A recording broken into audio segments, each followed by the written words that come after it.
Hello everyone, welcome to the class. Please मेरे channel को like share and subscribe करें, तभी आपको आने वाली वीडियोस की अपडेट मिलेगी। Yes, today we are starting chapter 7 after a long period of revision. काफ़ी दिनों से हम रिवीजन कर रहे थे, तो अब हम जितने भी चैप्टर्स किए थे हमने सबकी रिवीजन हम कर चुके हैं। तो आज हम 7 चैप्टर स्टार्ट कर रहे हैं। सबसे पहले इंट्रोडक्शन, ट्रायंगल्स की introduction. What is a triangle? Try means 3 angle, 3 angles. बस क्या क्या होता है इसमें? एक close figure of 3 intersecting lines is called triangle. 3 figure close figure होती है, 3 इंटरसेक्टिंग लाइंस होती हैं जो कहाँ कट कर रही हैं आपस में? एंगल ए पर, बी पर और सी पर। ये वर्टिसेस हैं ए बी सी, और इसमें 3 साइड्स हैं। कौन कौन सी 3 साइड्स हैं? ए बी, बी सी और ए सी। ये आपको बहुत पहले से पता है। एंगल्स कौन कौन से हैं? Angle A, angle B and angle C है। और वर्टिसेस भी पॉइंट्स जहाँ पे इंटरसेक्टिंग लाइंस मिल रही हैं। ए बी और बी सी किस पे काट रही हैं? बी पॉइंट पर। तो ये क्या है? Vertices. A B and C vertices हैं। अब आपको बताना है कि कॉन्ग्रुएंस ऑफ ट्रायंगल्स क्या होता है। पढ़ा तो आपने 7th में भी था। कॉन्ग्रुएंस ऑफ ट्रायंगल्स क्या होता है? एक तो होता है कॉन्ग्रुएंस ऑफ 2 फिगर्स। आप अपने डेली लाइफ में अगर देखो तो आपकी 2 photographs, 2 copies of photographs, passport size भी हो सकती हैं वो, सेम साइज की, तो शेप भी इनकी सेम होगी। जैसे कि एक बिस्किट का पैकेट हम ओपन करें और उसमें से 2 रेक्टेंगुलर बिस्किट्स निकलते हैं, तो वो जो हैं सेम एक दूसरे के ऊपर, एक दोनों बिस्किट एक दूसरे को पूरा पूरा कवर करते हैं। They are congruent. जैसे कि 2 bangles of same size are congruent. जैसे कि ये आप देखो 2 स्क्वायर्स हैं, तो अगर हम एक स्क्वायर को दूसरे स्क्वायर के ऊपर रखते हैं तो उसने पूरा पूरा कवर कर लिया है।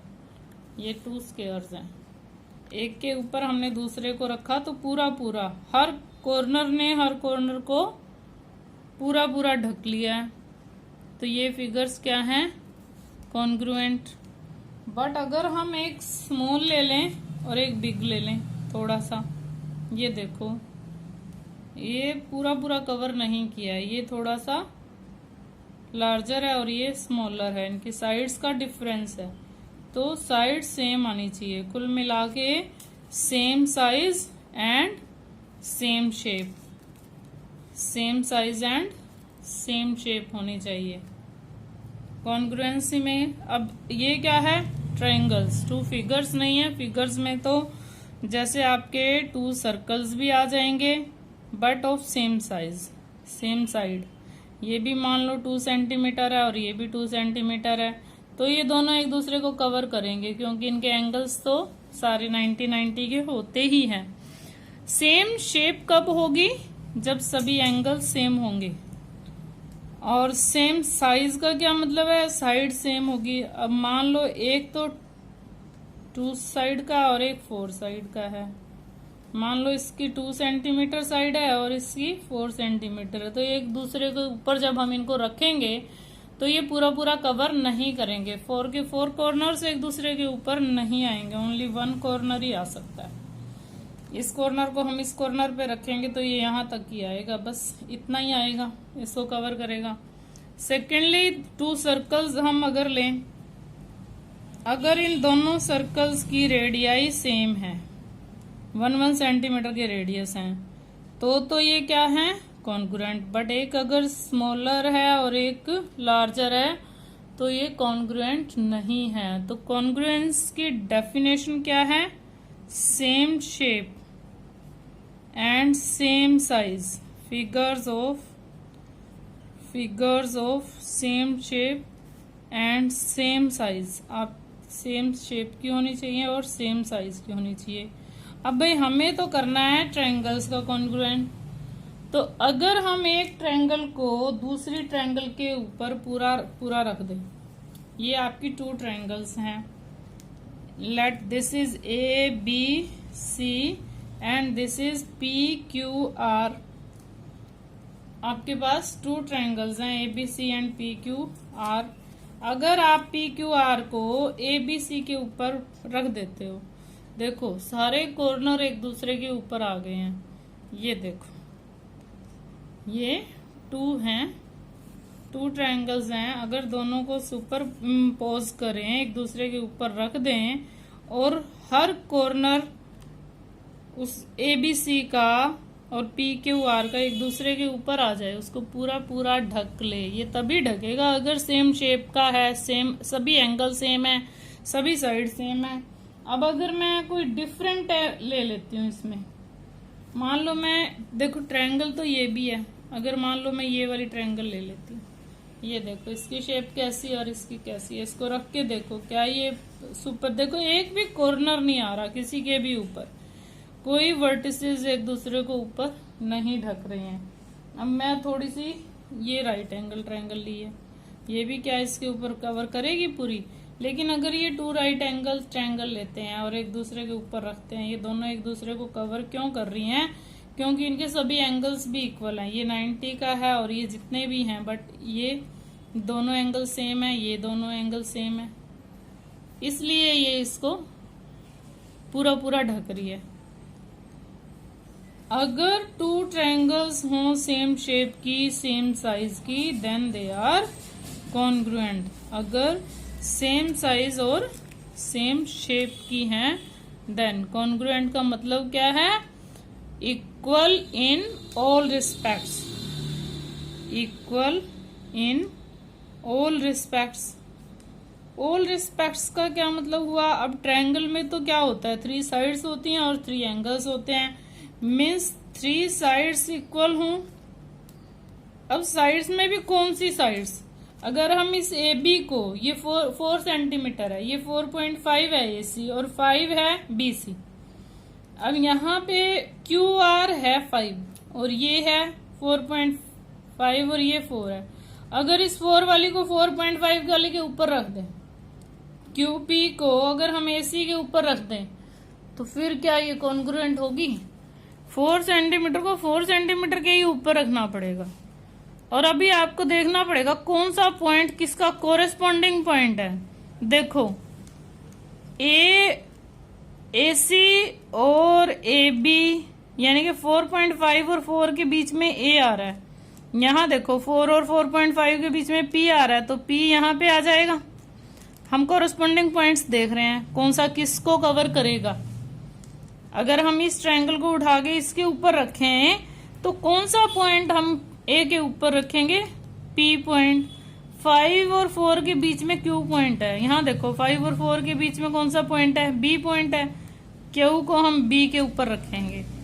अब देखो 4.5 और 5 के बीच में, 4.5 और 5 के, यहाँ सी है और यहाँ आर है, तो आर को हम यहाँ रखेंगे। ये अगर कोरेस्पॉन्डिंग पॉइंट्स एक दूसरे के, अगर आपने आर रख दिया ए के ऊपर और बी के ऊपर रख दिया आपने पी और सी के ऊपर रख दिया आपने क्यू, तो क्या ये फिर आपके कोरेस्पॉन्डिंग एक दूसरे को कवर करेंगी, ये फिर एक दूसरे को कवर ही नहीं करेंगी। तो अब आप देखो इसमें कौन सी triangle, A B C triangle जो है वो कॉन्ग्रुएंट ट्रायंगल है पी क्यू आर की। क्यू पी आर भी हो सकता था, यहाँ पे कुछ भी हो सकता है। अब देखो ये 5 5 5 है, ये 4 4, ये 4.5, ये 5, इसकी सेम है।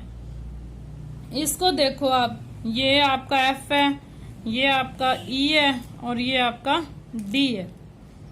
डी ई एफ में देखो कौन सा किसके ऊपर, 5 और 4 के बीच में डी है, यहाँ 5 और 4 के बीच में क्या था, बी था, तो बी आएगा यहाँ पे डी के ऊपर। तो अगर हम ए बी सी को देखें डी ई एफ में, यहाँ आपका आता है बी पॉइंट, 4 और 4.5 के बीच में ए है, यहाँ पे एफ है। अब देखो यहाँ पे ए आ रहा है, 5 और 5 4 सी है, यहाँ पे सी आता है। अब देखो आप क्या बनता है, ये एफ डी ई, ये ट्रायंगल बन रही है एफ डी ई। अगर आपने यहाँ पे डी ई एफ लिख दिया तो ये रॉन्ग हो जाएगा। कोरेस्पॉन्डिंग पॉइंट्स लिखने हैं। ए का कोरेस्पॉन्डिंग पॉइंट आया एफ, और डी का एफ, और बी का कोरेस्पॉन्डिंग पॉइंट आया है डी, और सी का कोरेस्पॉन्डिंग पॉइंट आया है ई। तो जहां ए लिखा है वहां एफ लिखोगे, बी की जगह डी लिखोगे, सी की जगह ई लिखोगे। एफ डी ई को अगर आप इसके ऊपर रखोगे ना, ए बी सी के ऊपर, डी ई एफ को नहीं, एफ डी ई को, एफ पॉइंट को ए के ऊपर रखोगे, डी पॉइंट को बी के ऊपर रखोगे, ठीक है, और सी पॉइंट को, ये जो बी सी थी यहाँ पे डी ई है, यहाँ पे आपका डी आएगा, यहाँ पे ई आएगा, यहाँ पे एफ आएगा। तो इसको लिखेंगे एफ डी ई। इसको फिर डी ई एफ नहीं लिख सकते आप, फिर रॉन्ग हो जाएगा। दूसरी बात,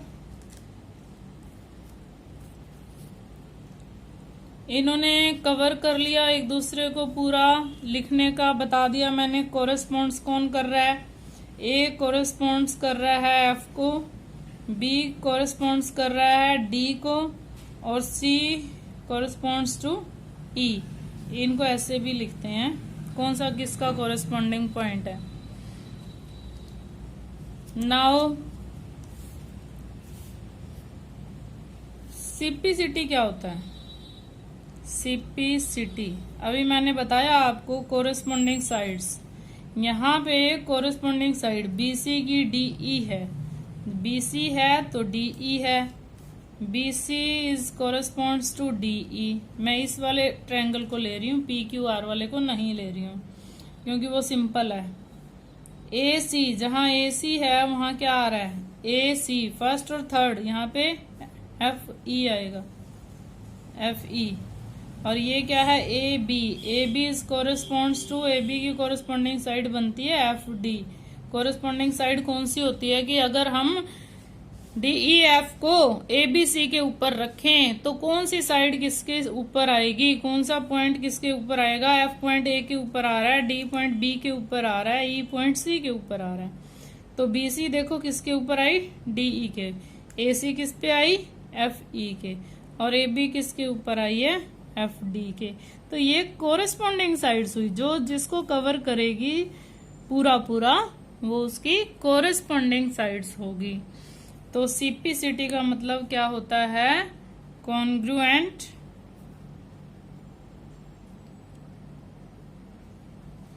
corresponding parts of congruent triangles, sorry, corresponding parts of congruent triangles. अभी तक मैं आपको बता रही थी कि 6 पार्ट्स हैं, 3 एंगल्स हैं, 3 साइड्स हैं, ये एक दूसरे को कवर करेंगे।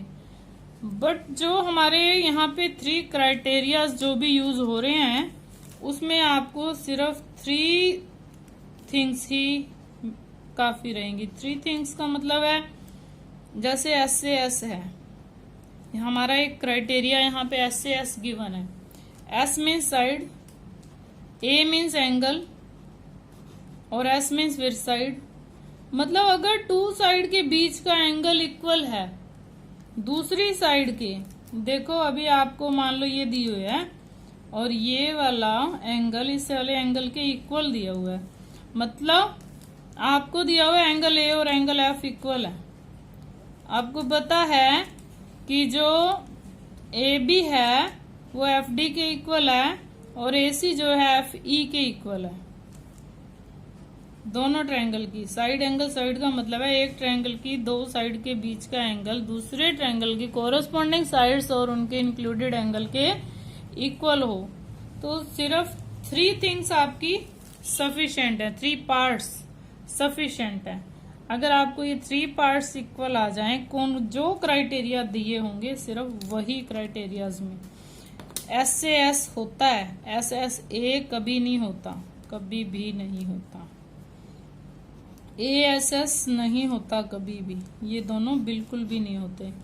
SAS होता है, SAS होता है, SSS होता है। तो जो भी होता है वो अभी आपको बता रहे हैं कि कौन कौन से क्राइटेरियाज होते हैं।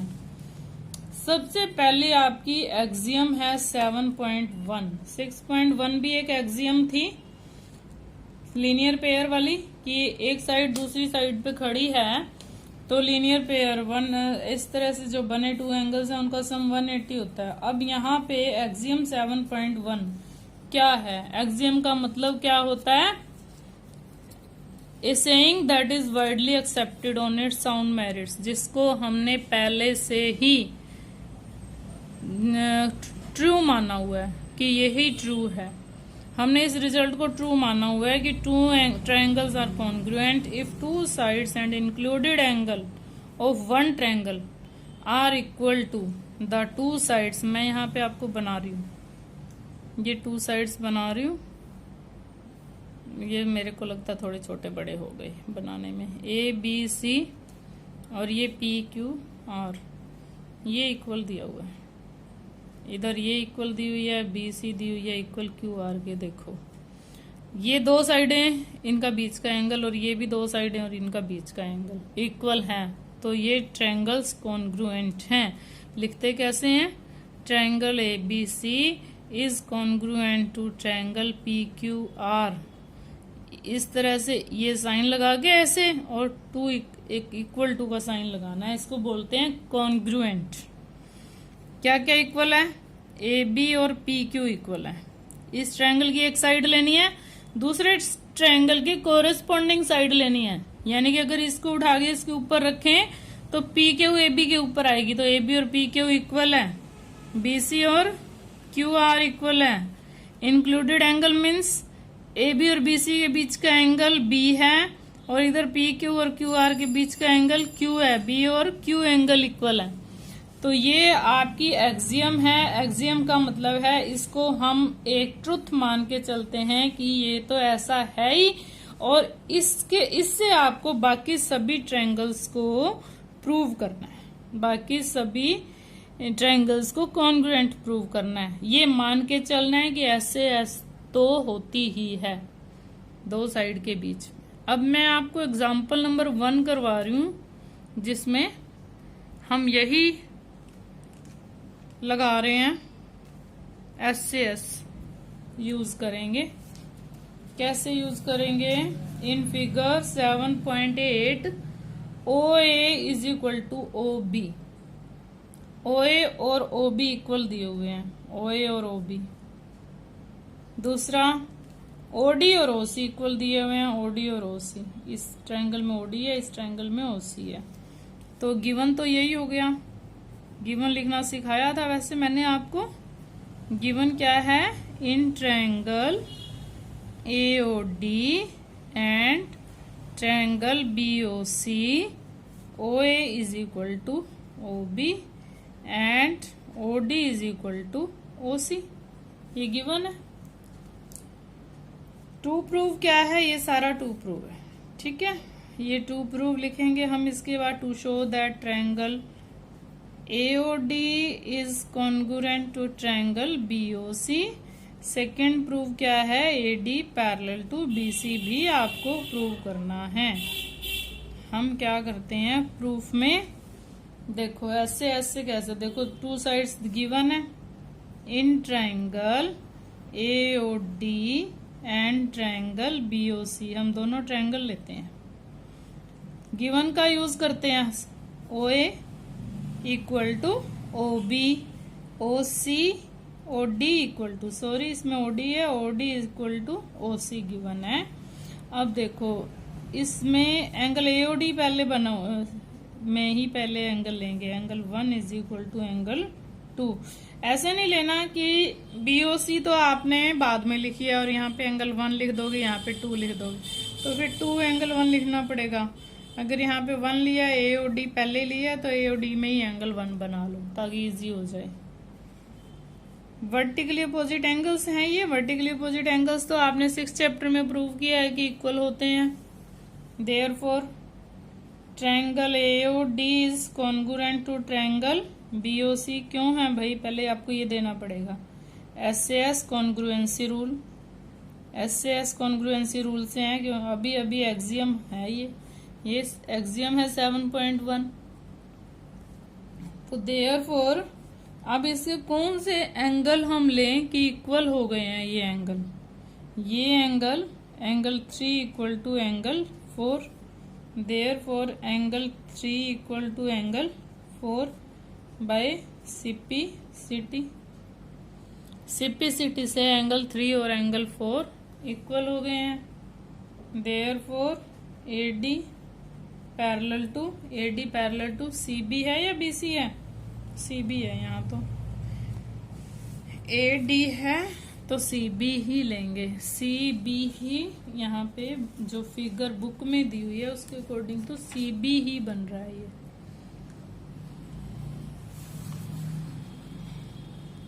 क्यों? ये कौन से एंगल्स हैं? देखो एक लाइन, ये ट्रांसवर्सल लाइन है तो एक उधर बना हुआ है एक उधर, but these are alternate angles, यहाँ पे लिखना था but these are alternate angles, क्योंकि ये अल्टरनेट एंगल्स हैं। Therefore AD parallel to CB। Second example देखो अब, AB is a line segment and line L is its perpendicular bisector। ये लाइन इसका परपेंडिकुलर भी है और बाइसेक्टर भी है। बाइसेक्टर मीन्स इसको बाइसेक्ट कर रही है, यानी कि AC और CB इक्वल हैं। परपेंडिकुलर भी है मीन्स एंगल 1 और एंगल 2 दोनों 90 के हैं। If P lies on L, तो P if A point P था ये, if A point P lies, इस पे एक पॉइंट P लाई करता है। Show that P is equidistant from A and B। अब आपको क्या करना है, P का डिस्टेंस A से और P का डिस्टेंस B से। पहले आपको ये लाइनें नहीं गिवन थी, सिर्फ ये एक लाइन है, ये इसके ऊपर परपेंडिकुलर है और ये P से डिस्टेंस आपको निकालना है। तो गिवन क्या है, line L is perpendicular bisector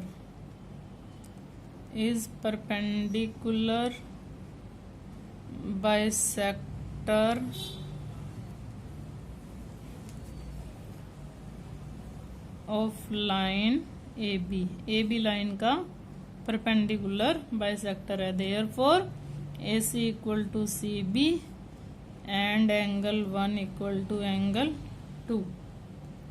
ठीक है, अब हमें क्या शो करना है कि P का डिस्टेंस A से और B से इक्वल है। टू शो या to find out AP equal to BP, ये हमें शो करना है। हम क्या करेंगे, दोनों ट्रायंगल्स ले लेते हैं। प्रूफ में हम दोनों ट्रायंगल्स ले लेते हैं। In triangle PAC and triangle PBC। देखो क्या क्या इक्वल है, SAS साइड लेते हैं पहले, एक AC इक्वल टू CB और फिर एंगल ले लेते हैं, angle 1 is equal to angle 2, फिर साइड ले लेते हैं PC इक्वल टू PC। देखो ये कॉमन आ रही है,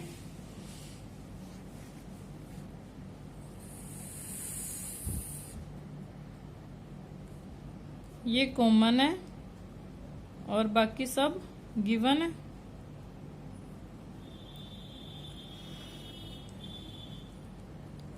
Therefore, triangle PAC is congruent to triangle PBC. SAS congruency rule, SAS congruency rule, SAS rule से ये इक्वल है। SAS साइड एंगल साइड, इस ट्रायंगल की ये साइड और ये साइड, बीच का एंगल ये वाली साइड्स, इधर भी ये वाली साइड्स और इसका बीच का एंगल तो इक्वल है। देयरफॉर इसकी साइड PA, देखो 3 पार्ट्स तो हम इक्वल प्रूव करते हैं, बाकी के 3 CPCT से इक्वल हो जाते हैं क्योंकि वो कॉन्ग्रुएंट ट्रायंगल के पार्ट्स बन जाते हैं। ट्रायंगल कॉन्ग्रुएंट्स आ जाती हैं। जो 3 पार्ट्स लिए हैं वो तो हमने ले ही लिए, और बाकी जो 3 बच गए, 6 पार्ट्स होते हैं ना 3 एंगल्स और 3 साइड्स, बाकी के 3 अपने आप इक्वल हो जाते हैं। PA equal to PB CPCT से। अब CPCT से 3 चीजें इक्वल हो सकती हैं। PA is equal to PB हो सकता है, और angle A is equal to angle B भी हो सकता है, this angle equal to this angle भी हो सकता है। ये 3 चीजें आपकी बची हुई थी, तो ये हो सकती हैं, हेंस प्रूव्ड। ठीक है बेटा,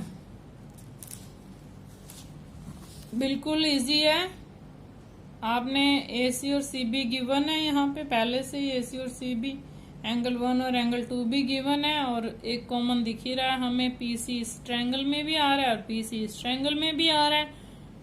क्लियर? नाउ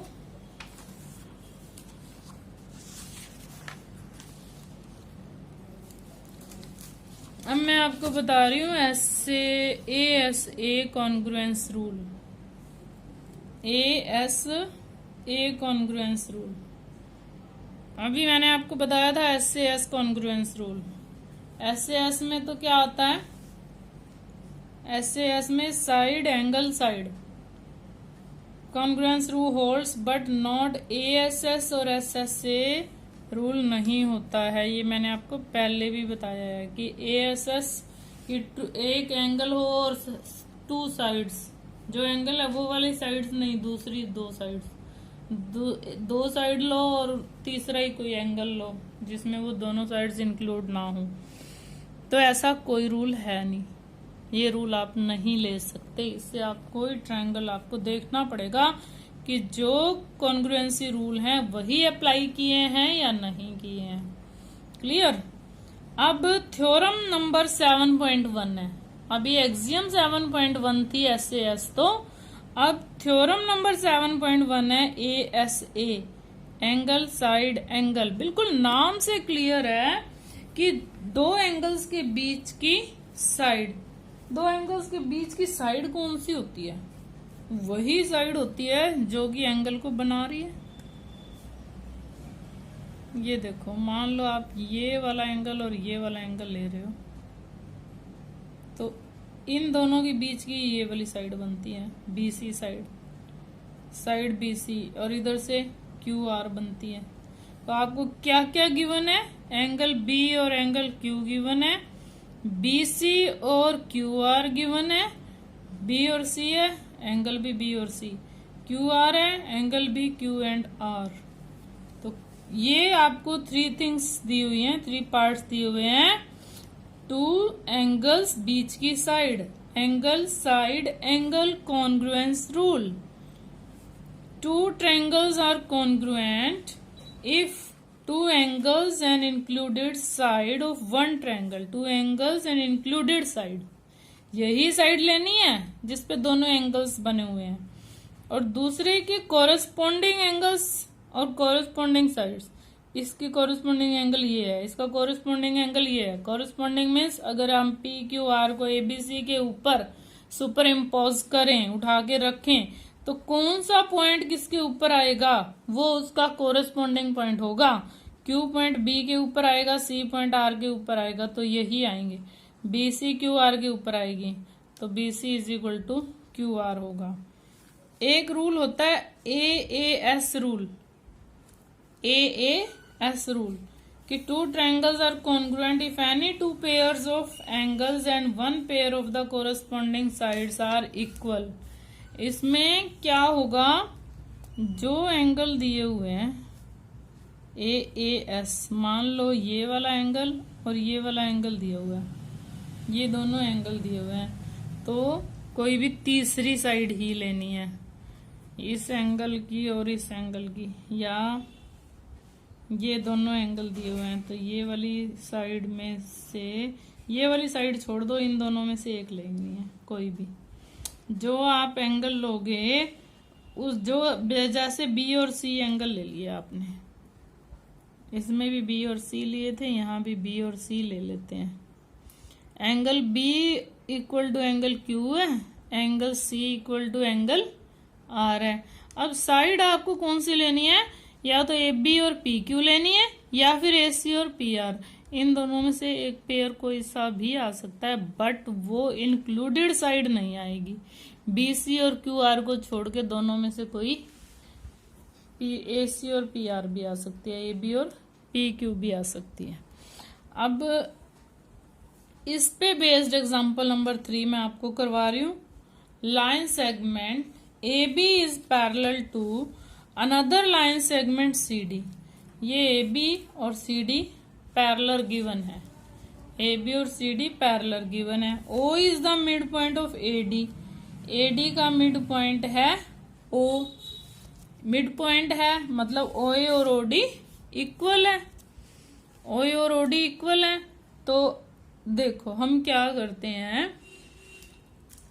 अब